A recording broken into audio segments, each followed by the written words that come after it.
एक साल पहले मेरे साथ एक अजीब घटना घटी। हमारी अंतिम परीक्षाएं आने वाली थीं और मुझे अभी भी बहुत तैयारी करनी थी।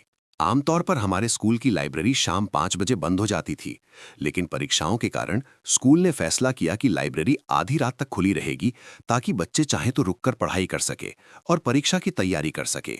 मेरा घर स्कूल से ज्यादा दूर नहीं था, इसलिए घर पर पढ़ाई करने के बजाय मैंने शांत लाइब्रेरी में पढ़ना पसंद किया और वहीं परीक्षा की तैयारी की।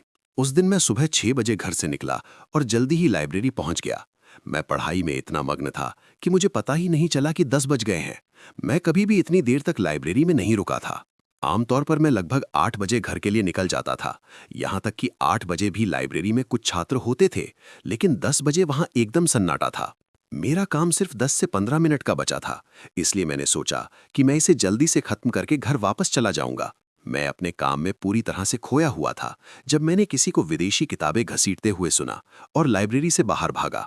बाहर एक बहुत लंबा गलियारा है। हमारे स्कूल की लाइब्रेरी उस गलियारे के आखिर में है। जब आप दाहिनी ओर मुड़ेंगे तो आपको स्कूल का निकास द्वार मिलेगा। मैं गलियारे से गुजरा और निकास द्वार के पास पहुंच ही रहा था कि मैंने गलियारे के आखिर में एक महिला को खड़े देखा।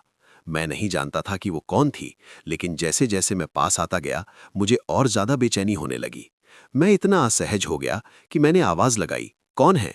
मेरे कहते ही वो कुछ ही सेकंड में गायब हो गई। मैंने राहत की सांस ली और सामने के दरवाजे से बाहर निकल गया।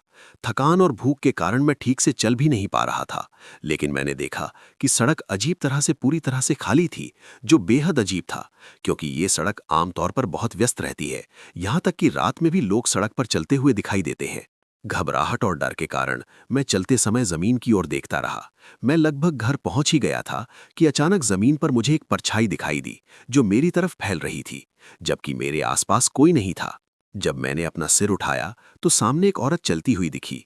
वो मुझे बहुत अजीब लगी। वो विकलांग लग रही थी और उसे चलने में दिक्कत हो रही थी। वो इतनी धीमी चल रही थी कि मैं पल भर में उसके पास पहुंच गई। अब मैं उसके इतने करीब थी कि उसे साफ देख सकती थी। उसने फटे पुराने गंदे कपड़े पहने थे और उसके हाथ पैर मुड़े हुए थे। उसके बाल भी बहुत बिखरे हुए थे। मुझे ये सब इतना अजीब लगा कि मैं वहीं रुक गई। मेरा मन बार बार कह रहा था कि इस औरत के और करीब मत जाओ। मेरे पास उसे पीछे छोड़कर आगे बढ़ने की हिम्मत भी नहीं थी। मैं जम गई थी। सदमे से मेरे मुंह से एक शब्द भी नहीं निकला। मेरा दिमाग सुन्न हो गया था। मुझे समझ नहीं आ रहा था कि उसके अजीब सवाल का क्या जवाब दूं। मैंने दूर उस औरत की तरफ इशारा किया, बस चाहती थी कि वो चली जाए। वो लंगड़ाते हुए उस जगह तक आई जहां मैंने इशारा किया था, और इतनी दूर चली गई कि मैं उसे देख नहीं पा रही थी। मुझे इस बात का डर सता रहा था कि कहीं वो फिर से मेरे सामने ना आ जाए, इसलिए मैं पूरी तेजी से भागी। उस समय मेरा दिमाग किसी ऐसे व्यक्ति को ढूंढने के अलावा और कुछ नहीं सोच पा रहा था जो मेरी मदद कर सके, चाहे वो कार हो, कोई व्यक्ति हो या कोई भी। तभी मुझे दूर से उस महिला की चीख सुनाई दी, वो यहाँ है। उसके बाद मुझे कुछ याद नहीं। जब मुझे होश आया तो पता चला कि मेरे पड़ोसी ने मुझे जमीन पर बेहोश पाया और मुझे घर ले आया। उससे मुझे पता चला कि 1998 में अगाथा नाम की एक 32 वर्षीय महिला थी। उसकी एक 10 वर्षीय बेटी थी जो ईडन हिल स्कूल में पढ़ती थी। एक दिन अपने दोस्तों के साथ खेलते समय उसका एक्सीडेंट हो गया और उसकी मौत हो गई। अगाथा अपने बच्चे को खोने का दर्द सहन नहीं कर पाई। उसके बाद से अगाथा का भूत ईडन हिल स्कूल और आसपास के इलाके में अपनी खोई हुई बच्ची को ढूंढता हुआ देखा गया।